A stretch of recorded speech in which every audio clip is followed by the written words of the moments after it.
Good evening. Tonight's story takes us back to the 1950s, a time of front porches, handwritten letters, and family traditions. But beneath the sepia tones of the past lies a story full of suspense, pain, redemption, and warmth.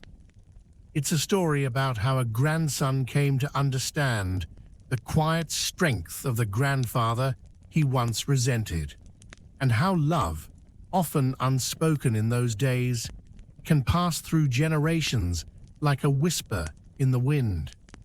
So lean in close to the fire and let this tale carry you to a time when families were built on silence and healed by truth.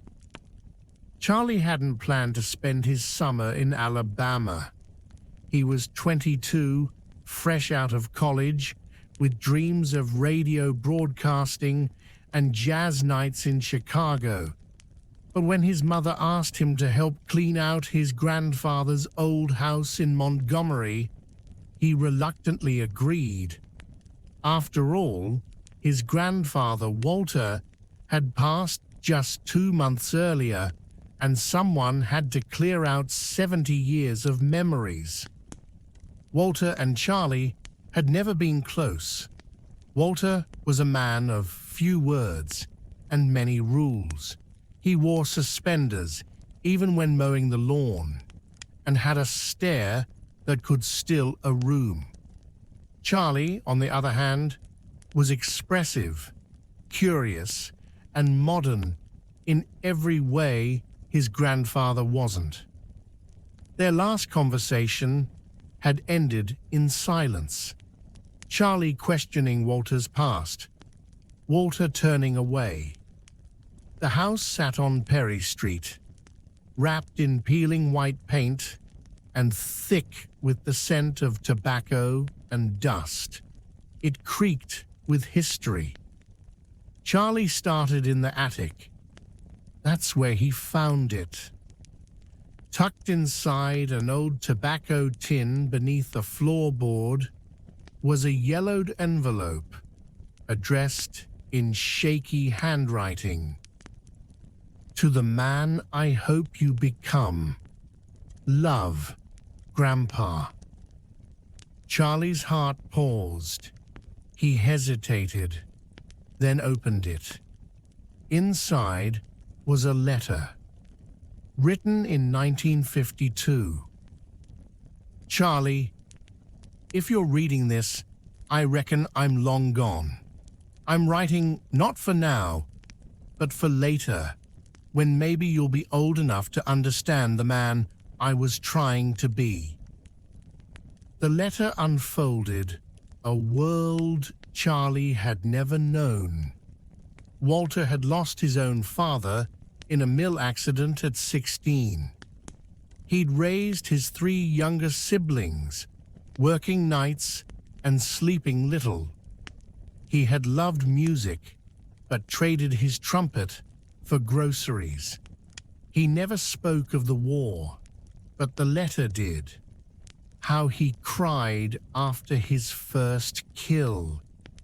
How he mailed a ring home for the woman who never waited. Walter wrote about Charlie's mother, how she reminded him of the parts of himself he'd buried. And he wrote about Charlie too, how he saw the boy's curiosity, his questions, his spirit, how he wished he knew how to say, "I'm proud."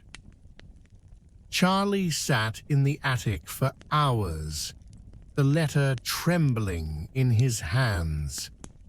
That evening, Charlie drove out to the old community baseball field where Walter had coached. It was empty now, the benches weathered. He stood at home plate, the letter in his back pocket, and imagined Walter's voice shouting encouragement across the field. He remembered a game when he was 12. He'd struck out 3 times. Walter didn't say a word afterward. Charlie thought it was disappointment, but maybe it was just his way. The next day, Charlie explored more of the house. Behind the shed, he found Walter's workshop, shelves of old radios, soldering irons, and tucked between manuals, a scrapbook. It was filled with newspaper clippings, every one that mentioned Charlie, from spelling bees to college scholarships. Walter had kept them all. Charlie returned home that night and called his mother. "Mom, did you know Grandpa kept every article about me?" She was quiet for a long time. "He used to clip them and show the men at the diner," she said softly. "He just never knew how to tell you." Charlie spent the next week cataloging the house with new eyes. Every tool, every photo, every crease in the floor held a story. On the final day, he packed the letter and scrapbook into a box labeled "Keep Forever." Before locking the door, he walked out to the porch and sat in Walter's rocking chair. The sun was setting over Montgomery, casting long shadows across Perry Street. He read the letter aloud, this time without tears, just reverence. "I understand now, Grandpa," he whispered. "I really do." The things left unsaid between generations can weigh heavier than the loudest arguments, but it's never too late to ask, to listen, or to forgive. If this story stirred something in you, maybe it's time to pick up the phone, write that letter, visit that old house. You never know what stories live inside those who came before you. Thank you for being here. Until next time, stay warm, stay open-hearted, and don't let the past stay buried.